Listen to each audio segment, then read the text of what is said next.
Hello learners. तो हम stages of personality development की बात कर रहे थे। How our personalities are shaped, we were discussing that. उसी सीरीज में हम लोगों ने सबसे पहले देखा the theory given by Sigmund Freud. अब फ्रॉइड की थ्योरी के काफी क्रिटिसिज्म रहे हैं। इनफैक्ट उनके रिसर्च के ऑलवेज देयर हैव बीन, उनके रिसर्च अपने समय के हिसाब से इतना आगे था that he was very much criticized by the fellow peers and fellow thinkers and all that. Even आज तक debates होती है whether Freud was right or wrong. But Erik Erikson ने थोड़ा सा एक नई थ्योरी प्रपोज करने की कोशिश की। मैंने जब ये theory, this is my personal opinion, मैं जब एरिक एरिक्सन की थ्योरी पढ़ता हूँ तो मुझे कहीं ना कहीं उसमें फ्रॉइड की थ्योरी की झलक आती है। तो it is clearly developed from और एक extension of the Freud's theory.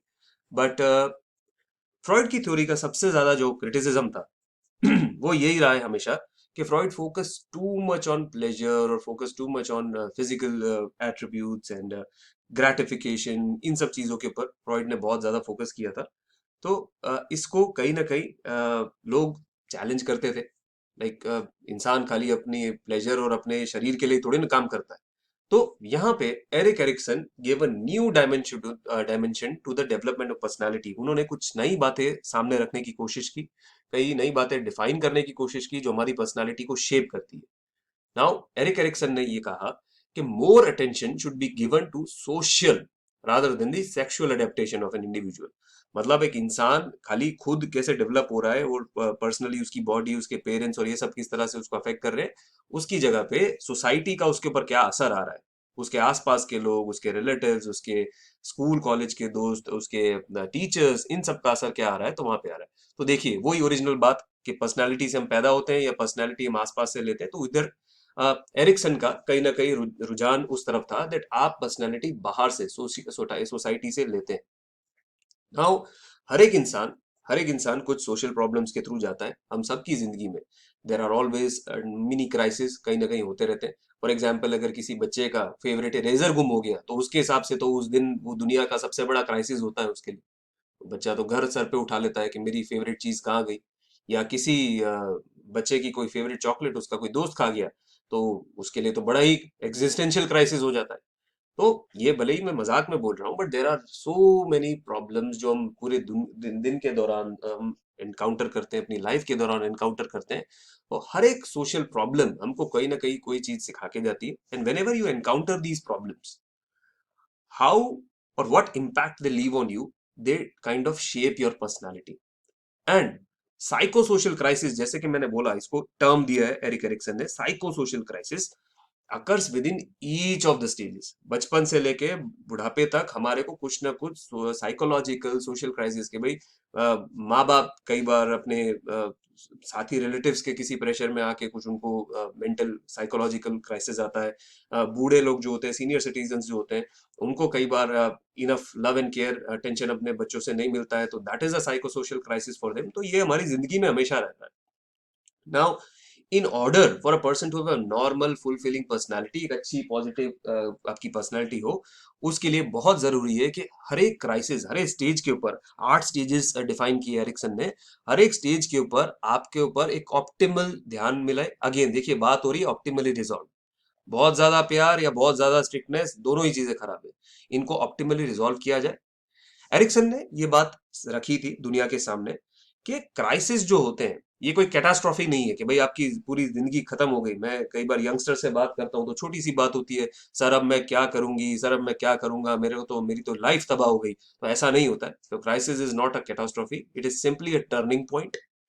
ये आपको एक अक्ल देके जाती है, आपको एक समझ देके जाती है, एक मेच्योरिटी देके जाती है कि आइंदा से किस तरह से करना है। सो क्राइसिस हेल्प, एरिक्सन ये बोलते थे कि क्राइसिस से डरिए नहीं, it is a turning point towards your individuals development. So he basically give 8 stages of personality development. 8 stages उन्होंने डिफाइन किए थे। एक एक करके वो सब स्टेजेस को मैं आपके सामने रखने की कोशिश करूंगा। तो जो पहला स्टेज एरिक एरिक्सन ने बताया था जो in the personality development is infancy. देखिए ये अगेन जो फ्रॉइड का ओरल स्टेज था, कहीं ना कहीं आपको लगेगा कि मिलता जुलता इससे। So from the time a child is born to first year of their life, आपको व्हाट इज समथिंग कि आपको चाहिए, एक चाइल्ड को क्या चाहिए। तो इस पहले साल की उम्र के अंदर a child simply needs to be fed, simply needs to be taken care of, simply needs to be loved, that's it. तो इस स्टेज के अंदर अगर तो पॉजिटिव असर उनके ऊपर होता है, सो क्या हो सकता है, ट्रस्ट वर्सेस मिसट्रस्ट। एरिक्सन ने हर एक चीज को पॉजिटिव और नेगेटिव तरीके से सामने रखने की कोशिश की है कि अगर आपके साथ बहुत ज्यादा पॉजिटिव होता है, या सॉरी आपके साथ पॉजिटिव होता है तो आपकी पर्सनैलिटी कैसे बनेगी, अगर आपके साथ नेगेटिव होता है तो आपकी पर्सनैलिटी कैसे बनेगी। तो अगर बेसिक ट्रस्ट आपको बरोबर मिलता है अपने माँ बाप से, आपको इनफ प्यार मिलता है, आपको इनफ ग्रेटिफिकेशन मिलता है, तो you will have a very nice, very well rounded personality. If your needs, आपको राइट अमाउंट ऑफ फूड मिल गया, राइट अमाउंट ऑफ लव मिल गया, राइट अमाउंट ऑफ अफेक्शन मिल गया, तो you will develop a nice well rounded personality. वहीं पे अगर कुछ बच्चे होते हैं जो कुछ अनफॉर्चुनेट होम से आते हैं जहाँ पे there is abuse, there is neglect, parents के बीच में झगड़े होते हैं, डिवोर्स वाले जो घर होते हैं, या फिर कहीं पे अगर कोई अब्यूजिव पेरेंट है, चाहे वो फादर हो या चाहे मदर हो, सो वहां पे, या सिंगल पेरेंट हो, तो देर इज अ डेप्रीवेशन, उनको प्यार में थोड़ी सी कमी महसूस होती है बच्चों को। उनको थोड़ा सा स्ट्रिक्टनेस का सामना देना पड़ता है, उनको एक आइसोलेशन फील होता है, उनको जो चीजें, बेसिक चीजें एक बच्चे को चाहिए होती है नहीं मिलती, तो थोड़ी सी उनकी पर्सनैलिटी पे इसका नेगेटिव असर रहता है कहीं ना कहीं। Then comes the early childhood stage. Early childhood stage को डिफाइन किया है एरिक एरिक्सन ने 1 to 3 years का। तो इसको फ्रॉइड ने बोला था आपका एनल स्टेज। अब ये स्टेज के अंदर क्या होता है, दैट अ चाइल्ड, वन जो 1 से 3 साल का जो बच्चा होता है उसको अपनी समझ आने लगती है, दुनिया की समझ आने लगती है। So there is a competition between autonomy and shame and doubt.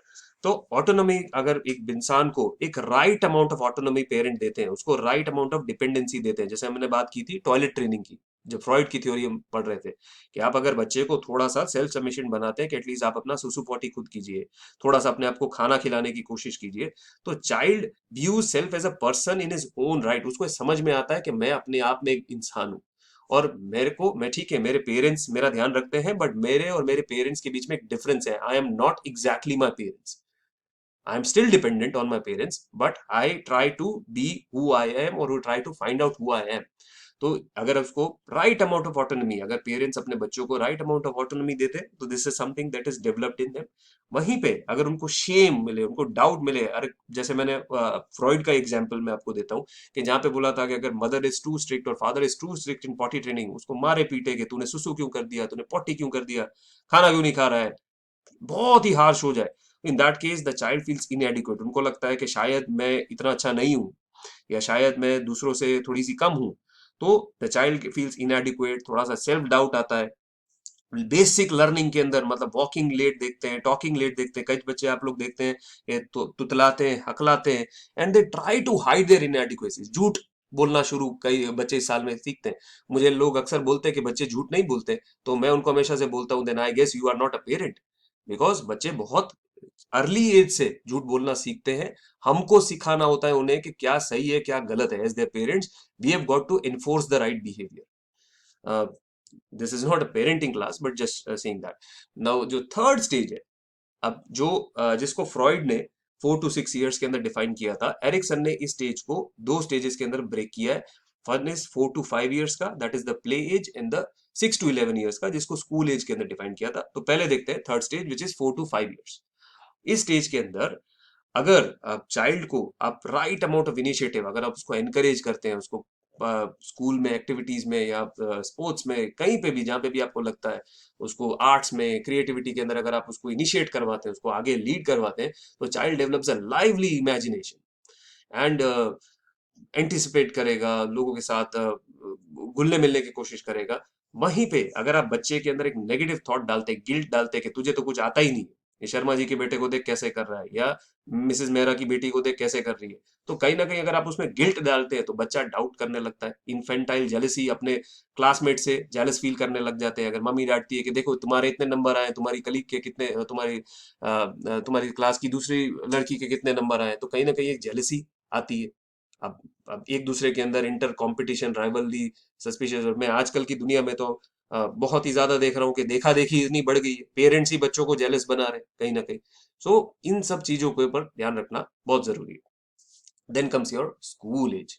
तो जब स्कूल का जो है, जो फ्रॉइड जिसको लेटेंसी एज में सीधा उठा के ले गए थे, तो उसको इन्होंने डिवाइड किया है एरिक्सन ने कुछ एजेस के अंदर। पहला है 6 to 11 years वाला, जो हमारी स्कूल की जो एज होती है, जहाँ पे आप अर्ली स्कूल के अंदर जाते हैं। तो you develop a sense of duty and accomplishment. आपको याद होगा स्कूल के अंदर मॉनिटर्स बनाते हैं, प्रीफेक्स बनाते हैं। तो आप खुद अब अभी आप स्कूल के अंदर खुद अपना नाश्ता खुद करते हैं, अपनी यूनिफॉर्म, ठीक है, घर से शायद आपकी मम्मी पापा आपको तैयार करके भेज देते होंगे, बट स्कूल के अंदर अगर आप वॉशरूम जाते हैं तो भाई जिप बंद करनी, अपना ध्यान रखना, ये बेसिक चीज है, बेसिक सोशल स्किल्स के किस तरह से अपने अगर आपके जो फेलो क्लासमेट्स हैं उनके साथ आप कैसे इंटरेक्ट करते हैं, कैसे दोस्तियां बनाते हैं, आप प्रिटेंड प्ले करते हैं बच्चों के साथ, आप इमेजिनेटिव, मैंने जैसे मैं खुद करता था, जैसे मेरे क्लासमेट्स के साथ बैठ के हम फिल्म की कहानियां बनाते थे बैठे बैठे, कि भाई मैं इधर का हीरो, वो ऐसा हो रहा है, ये हो रहा है, विलन को मार रहे हैं। तो you develop a social competency अगर आपको एक राइट अमाउंट ऑफ चीज दिया जाएगा। इसको इंडस्ट्री वर्सेस इंफेरिटी बोला गया है। इंडस्ट्री मतलब अगर आपके माँ बाप और आपके टीचर्स आपको राइट अमाउंट ऑफ गाइड करते हैं। इंडस्ट्री मतलब ये अपनी बिजनेस वाली इंडस्ट्री नहीं, इंडस्ट्री मतलब हार्ड वर्क और a sense of duty, responsibility अगर आपको मिलता है तो you develop an independent personality. You like to take task. आपको जैसे ही मॉनिटर आपका, मुझे पता नहीं, जैसे पर मेरे को जब मेरी टीचर ने मॉनिटर का बैच लगाया था पहली बार, तो ऐसे ही फीलिंग आई थी कि वाह, मैं तो सुपरमैन से टक्कर ले सकता हूँ, ऐसे एकदम वो फीलिंग आती है। वहीं पे अगर चाइल्ड को इंफीरियर फील कराया जाए कि नहीं तुम तो एकदम बेकार हो, तुम तो एकदम लल्लू हो, तुम से तो पढ़ा ही नहीं जाता है, तुमसे ना हो पाएगा, तो बच्चे थोड़ा सा इंफीरियर फील करते हैं। They get poor work habit, lazy, काम से भागना शुरू कर देते हैं, काम चोरी करते हैं, दे अवॉइड कंपटीशन, उनको डर लग जाता है। मैं इसके लिए उस चीज के फेवर में नहीं हूँ आजकल जो स्कूल्स में होता है कि हर किसी को ही उठा के कंसोलेशन प्राइज, हर किसी को ही सर्टिफिकेट दे देते हैं। There is no first place, we all are in this for fun and all that. तो ये कहीं ना कहीं बच्चों के अंदर डेवलप हो जाता है, वेर दे कैनॉट, और I see that sometimes that children cannot accept loss, वो स्पोर्ट्समैन स्पिरिट नहीं आती। तो बहुत जरूरी है बच्चों को जीतना सिखाना, तो हर पेरेंट सिखा जाता है, पर बच्चों को हारना सिखाना भी उतना ही जरूरी है कि ठीक है आज तुम्हारी बारी नहीं थी, कल ज्यादा अच्छे से खेलो, जीतोगे। तो अ, थोड़ा सा प्यूबर्टी का जो स्टॉर्म आता है, क्योंकि प्यूबर्टी में कुछ चीजें आपकी बॉडी नेचुरली चेंज होती है, इवॉल्व होती है, तो उस समय वैसे भी देर is a lot of confusion going in your life, और अगर आप इंफीरियर फील कर रहे हैं तो यू बिकम वेरी नेगेटिव कहीं ना कहीं, and there is a sense of futility. ऐसा लगता है कि भाई मैं तो नालायक हूँ, मेरे जो कलीग्स है वही अच्छे हैं। तो ये इस उम्र के अंदर बच्चे थोड़े से क्वाइट हो जाते हैं। आपने देखा होगा जो 10-11 साल के बच्चे होते हैं वो अपने आप में थोड़ा सा रहना शुरू कर देते हैं, they feel inferior. Then comes the most धमाकेदार स्टेज, जब पूरी दुनिया समझ में ही नहीं आती, 12 to 20 ईयर्स वाला, जिसको टीन एज भी बोला जाता है। सो ये जो आपका प्यूबर्टी और एडोलेसेंट स्टेज है, किशोर अवस्था जो है, आई एम श्योर मेरे जो लर्नर्स है वो मोस्टली या तो स्टेज से निकले हैं, जस्ट अभी अभी बाहर निकले, या इस समय गुजर रहे हैं स्टेज से। तो यहाँ पे क्या होता है कि आप काफी कंफ्यूजन से गुजर रहे हैं।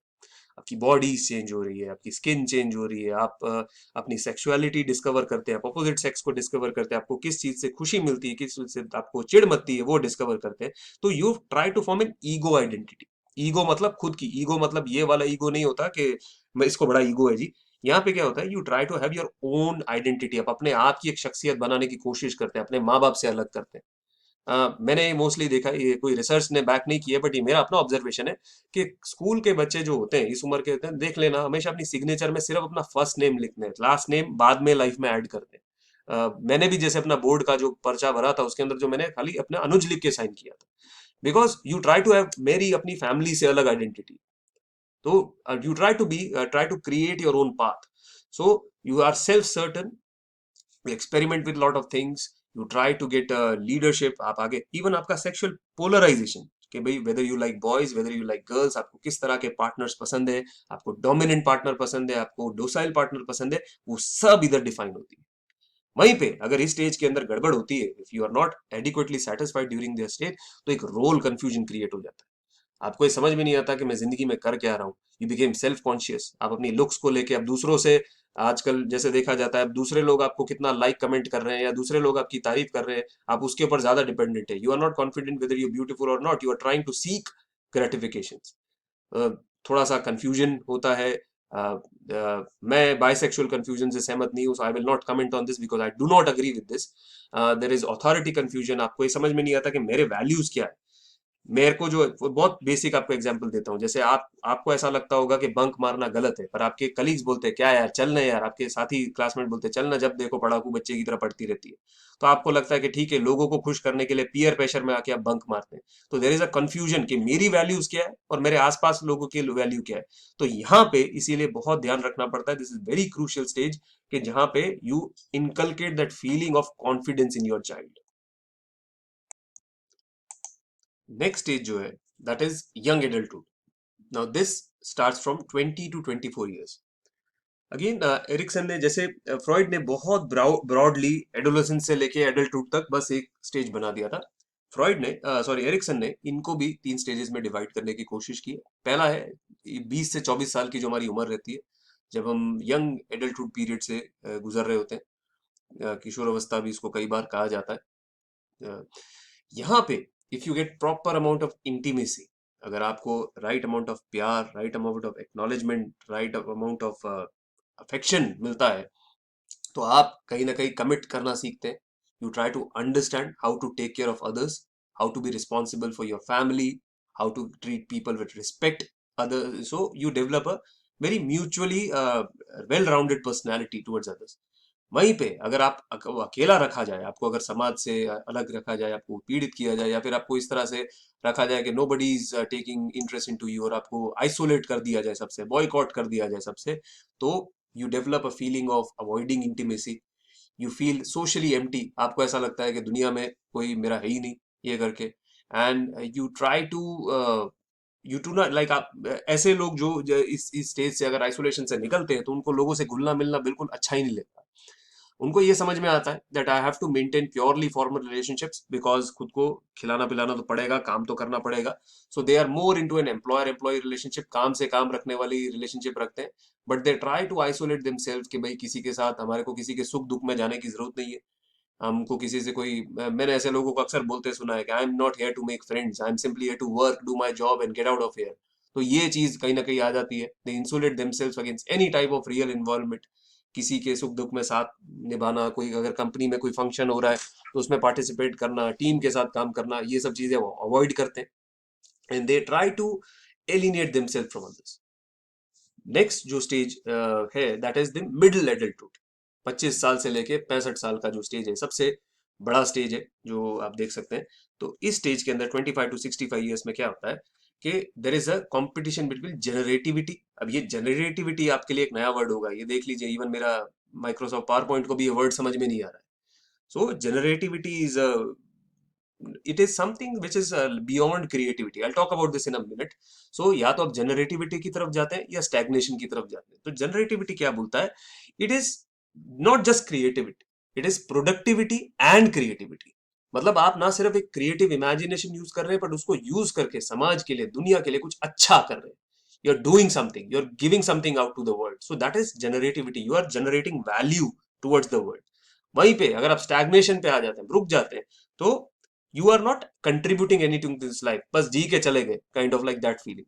So if there is a strong generativity during your life in this stage, the person and individual will become more productive, become creative, will be अच्छी parenting आएगी, parental pride आएगा, you will take pride in your parents, अपने your children, sorry, you will take pride in your children, you will try to be matured, you will try to ना सिर्फ खुद की जिंदगी आप enrich करने की कोशिश करोगे, बट अपने आसपास के लोगों की, इवन द नेक्स्ट जनरेशन की, आपको उनको गाइड करने की कोशिश करोगे। ये थोड़ा सा फॉर्मेटिंग में मिस्टेक हो गया, I am sorry. You try to guide the next generation also. आप ना सिर्फ के ऐसा नहीं बोल रहा हूँ कि सब लोग टीचर बन जाते हैं, बट ना सिर्फ आप खुद का भला करते हैं, बट आप देखते हैं कि मैं औरों का किस तरह से भला करूं। तो अगर आपको कोई दो चीज आती है तो आप किसी को सिखाने की कोशिश करते हैं, अगर आपके पास कुछ एक्सेस है तो बाहर देने की कोशिश करते हैं। And now you are not just trying to have pleasure for yourself, आप ये देखते हैं कि मैं किस तरह से लोगों को खुशियां बांटूं। ऐसे लोगों को मैंने अक्सर बोलते हुए देखा है, बोलते हैं कि यार मेरे, मुझे समाज के लिए कुछ करना है, मुझे मेरे शहर के लिए कुछ करना है, मुझे मेरे देश के लिए कुछ करना है। तो you develop a very positive personality. और ऐसे आप हमेशा से बोलते हैं कि ऐसे इंसान के साथ रहने में बड़ा मजा आता है। उसके पास गया था तो मजा आया, बैठ के दो चार बातें करके अच्छा लगा मुझे। तो वो क्या है, that is where you become not just creative, you also become productive. नहीं तो खाली बैठ के भजन करते रहोगे तो कुछ प्रोडक्टिविटी नहीं होने वाली। वो ही आता है सामने स्टैग्नेशन में। यहाँ पे क्या हुआ कि आप बातें बड़ी बड़ी करते हैं ये करके, but you become ego centric कि भाई नहीं, मैं तो सिर्फ मैं ही हूँ, बाकी दुनिया में और कुछ है नहीं। यू बिकम अनप्रोडक्टिव, बैठे बैठे खाने पीने की आदत पड़ जाती है। You become dependent on your family members और you become dependent on your friends. खुद ही मतलब बड़ी बड़ी बातें सोचते हैं बट खुद ही खुद उसको इनवैलिड कर देते हैं, नहीं यार मेरे से नहीं हो पाएगा। There is excessive self love, खुद के अंदर घुसे हुए हैं कि मैं क्यों किसी का भला करूं, why should I care about others, I have to, मुझे तो बस अपना देखना है भाई, आग लगे बस्ती में हम तो अपनी मस्ती में, ऐसे लोगों का ऐसा जुमला होता है ये करके कि भाई हम तो अपना देख ले, अपनी सामान अपने सवारी की खुद ही, सवारी अपने सामान की खुद ही जिम्मेदार है, हम आपको खुद का ध्यान रख ले, बाकी दुनिया में क्या हो रहा है हमको लेना देना नहीं। सो अपने आसपास देखिए, ऐसे लोगों से आप अवॉइड करें। यार ये नेगेटिव है, जब भी जाओ तो वह हमेशा या तो अपनी ही बात करता रहता है या रोता रहता है जब देखो, तो you try to avoid such people. So that's the reason हम लोगों ने बचपन से जो स्टेज 6 स्टेजेस से आए हैं, वहां तक हमारा 7वां स्टेज हमारी लाइफ को डिफाइन करता है, 25 से 65 ईयर्स तक। अगेन मैं दोहरा रहा हूं ये बात को कि देर आर फ्यू इंसिडेंट्स, ये पर्सनैलिटी यहाँ पे भी चेंज होती है बट मोर और लेस यहाँ पे आके आपकी पर्सनैलिटी रुकती है 25 से 65 ईयर्स के अंदर। फिर आता है जिसको हम बोलते हैं कि जब हम बूढ़े हो जाते हैं तब हम वापस से बच्चे बन जाते हैं। तो that is your late adulthood, आपकी ओल्ड एज, आपके sunset years, senior citizen 65 years के बियॉन्ड। एंड इस स्टेज के अंदर again if you had a very fulfilling, very satisfying, very gratifying life जहां पे आपने लोगों का भला किया है, खुद का भला किया है, अपनी फैमिली का ध्यान रखा है, तो you develop a sense of integrity. You develop कि मेरी लाइफ जैसी भी हुई है, मेरा पास्ट, मेरा आज, मेरा कल, सब कुछ ठीक हुआ है। आए मेरा कल भी बहुत अच्छा गया, गया कल, बीता कल मेरा बहुत अच्छा गया, मैं जो कर सकता था मैंने, जो या जो कर सकती थी मैंने अपनी जिंदगी में अचीव किया। मैं आज सब लोगों के साथ जो भी दे सकता हूँ दे रहा हूँ, किसी पे डिपेंडेंट नहीं हूँ, I am taking care of my self. And future मैंने सेट करके रखा हुआ है, आई एम फुली सेटिस्फाइड, मैंने एक अच्छी जिंदगी जी है, एक अच्छा जीवन दिया। इनफैक्ट आप आपके जाने के बाद भी लोग बोलेंगे नहीं ये इंसान बहुत अच्छी लाइफ जी के गया। सो इस एज में आप मौत से डरते नहीं, you are not afraid of death if you have a wholesome life, you get a wisdom of old as.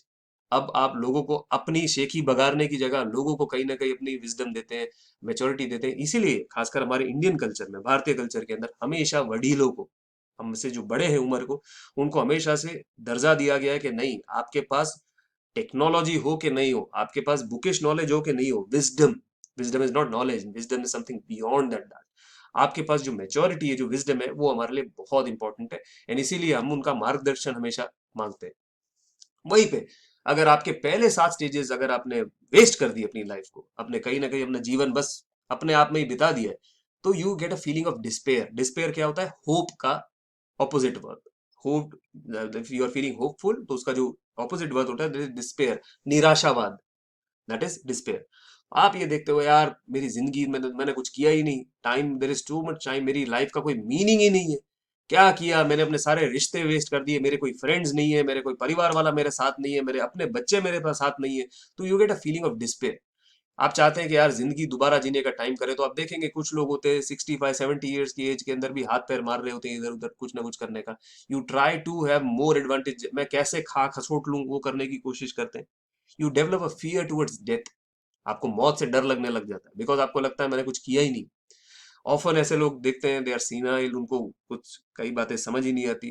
मैं कुछ अनप्लेजेंट वर्ड्स नहीं यूज करना चाहता हूँ बट आप लोग, आप आसपास अपने जो, आप इस तरह से अगर आपको कोई ओल्ड पर्सन दिखता है तो आप भले उनके मुंह पे नहीं बोले पर आप सोचते हैं यार किस तरह का व्यक्ति है, जब देखो डिप्रेस रहता है, नाराज रहता है, चिड़ा हुआ रहता है, अ, एकदम बैड मूड में रहता है, जो हम लोग आमतौर पे हिंदी में खूसट वर्ड यूज करते हैं।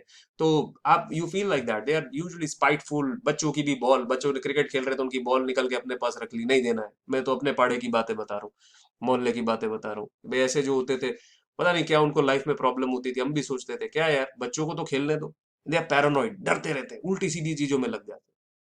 तो भूत प्रेत का डर लग गया, ये डर लग गया, वो डर लग गया, नजर टोटका, ये सब करने लग जाते हैं। I am not saying if you believe in something it's good, but there is not, you, nothing should be feared, it should not be afraid of. तो if you had a very unsatisfying life, you will end your last days in despair. तो coming to the end of these personality stages, Erikson ने बोला था it is very important to take your life very gradually and very satisfyingly through all the stages, और कहीं पे भी कुछ भी गड़बड़ होती है then you got to take care of it. There are few other stages also जिनको जॉन पियाजे ने और इन्होंने क्रिस आर्गेरिज ने भी कुछ स्टेजेस दिए हुए हैं, but for the sake of GTU, मेरे जीटीयू के सिलेबस के हिसाब से मुझे यहीं रुकना पड़ेगा. I invite you guys read more about how personalities are shape. There are other philosophers also, there are other thinkers also, other psychologist also, उनके बारे में भी पढ़िए. नेक्स्ट वीडियो में हम लोग बात करेंगे हाउ पर्सनैलिटी इज डिटरमाइंड. आपकी पर्सनैलिटी बनती कैसे, what are the determinants of personality, और वही मैजिकल क्वेश्चन की बात करेंगे कि पेरेंट्स से मिलती है या बाहर से आती है, तो हम उसकी बात करेंगे. So please click on the next video. Thank you.